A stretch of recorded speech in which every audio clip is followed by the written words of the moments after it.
semuanya, selamat pagi, selamat siang, dan juga selamat malam. Perkenalkan kami dari kelompok 3.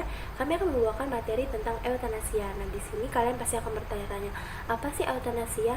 Nah, sebelum mempelajari lebih lanjut, saya akan membahas tentang pengertian dan juga sejarah eutanasia. Nah, di sini pengertian dari eutanasia yaitu eutanasia sendiri terdiri dari dua suku kata. Yang pertama yaitu eu yang berarti baik dan juga yang kedua yaitu thanatos yang berarti mati. Nah, di sini bisa juga disebut dengan good death or easy death atau juga bisa disebut dengan mercy killing.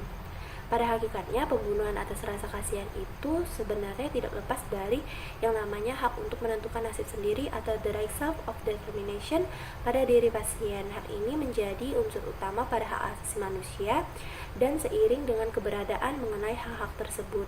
Dengan demikian pula, perkembangan ilmu dan teknologi, terutama pada bidang kedokteran, yang telah membawa pengaruh yang begitu dramatis atas pemahaman mengenai eutanasia. Eutanasia pertama kali dipopulerkan oleh Hippocrates dalam manuskripnya yang berjudul Sumpah Hippocrates yang dibuat pada tahun 400 sampai 300 sebelum Masehi. Sumpah tersebut Hippocrates menyatakan bahwa saya tidak ingin menyarankan dan atau memberikan obat yang mematikan tersebut kepada siapapun meskipun telah dimintakan untuk itu. Di dalam anggapan tersebut, kita telah ketahui bahwa Hippocrates tidak ingin melegalkan eutanasia. Pada abad ke-19, eutanasia memicu perdebatan dan pergeseran antara bagian Amerika Utara dan juga bagian Eropa. Pada saat tahun 1828, eutanasia diberlakukannya undang-undang eutanasia di berbagai bagian New York dan beberapa tahun kemudian baru diberlakukan undang-undang eutanasia di berbagai negara-negara lain kecuali negara bagian New York. Pada saat setelah masa perang, eutanasia ini didukung oleh beberapa advokat dan juga beberapa dokter serta kelompok-kelompok lain yang mendukung pelaksanaan eutanasia ini secara agresif. Namun meskipun begitu, eutanasia ini tidak berhasil mereka legalkan. Pada saat tahun 1937, pemerintah Amerika menolak permohonan eutanasia dari orang yang sakit parah dan juga orang tua yang memiliki anak yang kurang mampu dengan mengajukan permohonan eutanasia sebagai pembunuhan berdasarkan belas kasihan. Pada tahun 1939, pemerintah Nazi melakukan suatu tindakan kepada anak umur di bawah 3 tahun yang memiliki keterbelakangan mental dan juga fisik yang mengakibatkan hidup mereka tidak berguna. Aksi tersebut dinamakan aksi T4 atau Action T4, yang dimana melibatkan anak umur di bawah 3 tahun dan juga para jompo atau para lansia. Setelah dunia menyaksikan Nazi melakukan tindakan eutanasia yang begitu kejam dan secara tidak sukarela, maka semakin berkuranglah dukungan terhadap tindakan eutanasia tersebut. Nazi pada saat itu dipimpin oleh Adolf Hitler yang dimana beranggapan bahwa orang cacat itu hanyalah menjadi hambatan terhadap kemajuan suatu negara. Maka dari itu, Nazi secara terpaksa melakukan tindakan eutanasia yang begitu kejam kepada orang-orang yang mengalami cacat mental dan juga maupun fisik. Meskipun begitu, tidak di seluruh negara menganggap bahwa praktek eutanasia itu merupakan suatu kejahatan. Malah ada juga yang di berbagai negara yang menganggap bahwa praktek eutanasia itu merupakan suatu kebaikan. Dan juga ada yang menganggap bahwa praktek eutanasia itu merupakan suatu kejahatan bagi diri mereka sendiri dan juga bagi masyarakat negara mereka. Jenis eutanasia itu terdiri dari 4. Eutanasia aktif. Nah, ini terdapat 2 cabang. Yang pertama, aktif langsung dan aktif tidak langsung. Kemudian eutanasia pasif, kemudian eutanasia volunter dan eutanasia involunter. Nah, untuk eutanasia aktif itu adalah perbuatan yang dilakukan secara aktif oleh dokter untuk menghindari hidup seseorang itu adalah pasien yang dilakukan secara medis. Nah, biasanya ini dilakukan dengan penggunaan obat-obat seperti itu. Nah, dari situ euthanasia aktif itu terdiri dari dua, yaitu langsung dan tidak langsung. Yang langsung itu yaitu cara pengakhiran kehidupan melalui tindakan medis yang diperuntukkan agar langsung menghindari hidup pasien. Maksudnya agar pasien tersebut tidak mengalami yang terlalu cenderung ke kematian. Kemudian kedua yang tidak langsung yaitu menunjukkan bahwa tindakan medis yang dilakukan tidak akan langsung mengakhiri hidup pasien, tetapi diketahui bahwa risiko tindakan tersebut dapat mengakhiri hidup pasien, misalnya seperti mencabut oksigen, kemudian tidak minum obat dan lain-lainnya. Pokoknya yang tergantung dalam situasi kemedisan. Kemudian yang kedua, euthanasia pasif, yaitu perbuatan menghentikan atau mencabut segala tindakan atau pengobatan yang perlu untuk mempertahankan hidup manusia, sehingga pasien diperkirakan akan meninggal setelah tindakan pertolongan dihentikan. Jadi apabila pertolongan tersebut dihentikan seperti pengobatan dan apapun itu, maka 99% pasien tersebut akan tiada. Kemudian yang ketiga itu ada euthanasia volunter. Ini adalah jenis penghentian tindakan pengobatan atau mempercepat kematian atas permintaan sendiri. Jadi apabila pasien tersebut sudah benar-benar tidak tahan dan ingin melepaskan sebuah pengobatan, maka itu adalah salah satu jenis dari euthanasia, yaitu lebih tepatnya euthanasia volunter. Kemudian yang terakhir dan yang keempat ada euthanasia involunter. Ini adalah jenis euthanasia yang dilakukan pada pasien dalam keadaan tidak sadar dan tidak mungkin untuk menyampaikan keinginannya. Jadi pasien tersebut dalam keadaan tidak sadar dan tidak bisa berkata apapun yang dia inginkan. Kemudian dalam hal ini dianggap keluarga pasien yang harus bertanggung jawab atas penghentian atau pengobatan tersebut. Nah, ini juga adalah perbuatan yang sangat sulit dibedakan. Ini adalah termasuk jenis yang bisa dianggap sebuah kriminal dari keluarganya tersebut. Sekian akan materi yang akan dilanjutkan. Terima kasih. Menurut agama Islam Syariah, Islam mengharamkan euthanasia aktif karena termasuk dalam kategori pembunuh sengaja, walaupun niatnya baik, yaitu meringankan penderitaan pasien. Yang kedua, menurut agama Hindu, pandangan agama Hindu terhadap euthanasia didasarkan pada ajaran tentang karma, moksa, dan ahimsa. Yang ketiga, menurut agama Buddha, euthanasia atau mercy killing, baik yang aktif maupun pasif, tidak dibenarkan dalam agama Buddha karena perbuatan membunuh atau mengakhiri kehidupan seorang ini, walaupun dengan alasan kasih sayang, tetap melanggar sila pertama dari Pancasila Buddhis.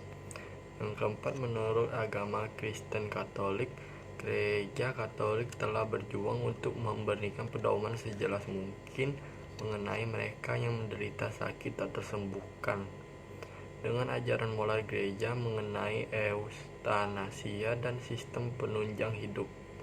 Yang kelima, menurut agama Kristen Protestan, Gereja Protestan terdiri dari beberapa dominasi yang memiliki pendekatan yang berbeda-beda dalam pandangannya menurut euthanasia dan orang yang membantu pelaksanaan euthanasia. Terima kasih. Di Indonesia, praktik euthanasia dianggap sebagai perbuatan yang melawan hukum dan kerap ditafsirkan bertentangan pasal 344 Kitab Undang-Undang Hukum Pidana atau KUHP. Barang siapa menghilangkan nyawa orang lain atas permintaan orang itu sendiri dan disebutkan dengan nyata dan sungguh-sungguh, dihukum penjara selama 12 tahun. Juga ketentuan pasal 345, barang siapa sengaja mendorong orang lain untuk bunuh diri, menolongnya dalam perbuatan itu, atau memberi sarana kepadanya, untuk itu diancam dengan pidana paling lama 4 tahun kalau orang itu jadi bunuh diri. Pada 2014 lalu, pasal 344 KUHP tersebut pernah digugat oleh Rian Tumawi. Ia mengajukan permohonan pengujian pasal 344 KUHP terhadap Undang-Undang Dasar 1945 ke Mahkamah Konstitusi. Rian mengaku depresi karena selama lebih dari 1 tahun tidak memiliki pekerjaan, sehingga ingin mengakhiri hidupnya dengan suntik mati. Namun akhirnya ia mencabut permohonan pengujian pasal 344 KUHP tersebut. Nur Trihastuti dan Ratna Winahyu Lestari Dewi dalam tulisan mereka yang berjudul Eutanasia dalam Perspektif Hukum Pidana, Etika Profesi Kedokteran, Hak Asasi Manusia mengungkapkan bahwa Indonesia tidak mengakui hak untuk mati sebagai salah satu hak insanasi manusia. Indonesia hanya mengakui hak untuk hidup. Mengapa orang melakukan eutanasia? Yang pertama, karena permintaan pasien. Kebanyakan orang berpikir bahwa rasa sakit yang tak tertahankan merupakan alasan utama untuk melakukan eutanasia. Menurut beberapa survei di Amerika Serikat dan Belanda, kurang dari sepertiga permintaan eutanasia adalah karena sensasi sakit yang parah. Orang dengan sakit parah memiliki kualitas hidup yang amat buruk. Secara tidak langsung, kondisi fisiknya mengintimidasikan hal ini. Misalnya, inkontinesia, mual dan muntah, sesak nafas, kelumpuhan, dan sulit menelan. Faktor-faktor psikologis tertentu juga menyebabkan seseorang berpikir tentang eutanasia. Salah satunya adalah faktor kondisi lingkungan dan masyarakat yang dapat membuat kondisi mental seseorang tertekan. Contohnya, kondisi depresi, takut kehilangan kendali atau martabat, merasakan beban, atau tidak suka bergantung pada orang lain. Yang kedua, permintaan keluarga pasien. Selain dari faktor permintaan pasien, eutanasia dapat dilakukan dari permintaan pihak keluarga pasien dengan alasan tidak tahan dengan kesedihan atau penyakit yang dialami oleh pasien, sehingga pihak keluarga memutuskan untuk melakukan eutanasia. Selanjutnya adalah bagaimana cara menghindari eutanasia. Cara menghindari eutanasia terdiri dari 5 langkah. Yang pertama, kenali peringatan bunuh diri. Ada berbagai ciri peringatan bunuh diri. Yang pertama, selalu berbicara tentang rasa bersalah ataupun rasa malu yang sangat besar. Selalu berbicara tentang kematian dan selalu merasa tidak memiliki alasan untuk hidup. Yang kedua, mengonsumsi obat-obatan terlarang dan minuman beralkohol. Selalu merasa sangat cemas dan menarik diri dari keluarga maupun teman.